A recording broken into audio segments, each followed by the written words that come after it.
right, just witnessed a little history of the Meg on Capitol Hill moments ago. Mitch McConnell saying he's stepping down as Republican leader of the United States Senate. He'll do so in November, complete his term, though. He's going to remain a United States Senator, but at 82, he just said the time had come.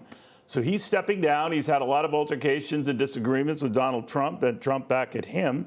Whether that had anything to do with this is anyone's guess. We've got Vance Ginn joining us right now, the former OMB budget chief economist under one Donald Trump. What he makes of all of this. Always good to have you, Vance. First off, your reaction to this news.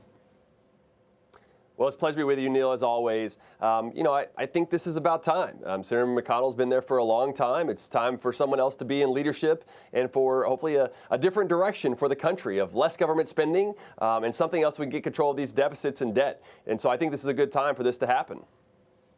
All right, you say less government spending. Donald Trump was no slouch in that regard. He piled up $8 trillion in debt. Now, a good deal of that came to COVID, but not all of it. So, you know, he's not exactly a card-carrying member of the stop the spending nonsense crowd, right?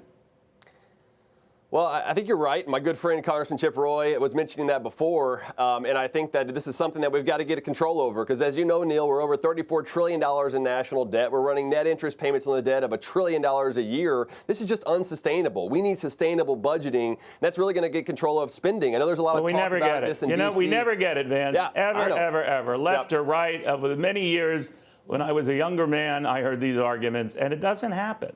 What's the deal?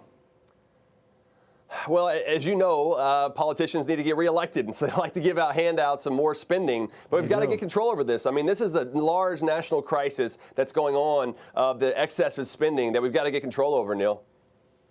All right, if you were to return to OMB or some other job, the former president was a big fan of yours, would you tell Mr. President, I know you feel about entitlements and you're against touching them, but we're going to have to start touching them or addressing them in the future?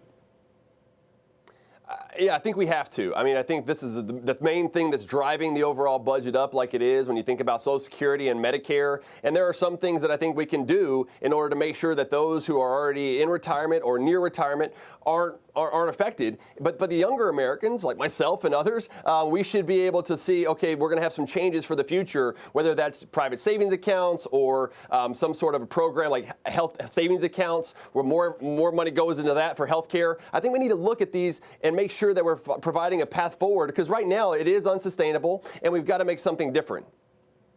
Got it. Vance, great talking to you again. I'm sorry with all this breaking news. Vance Ginn, the former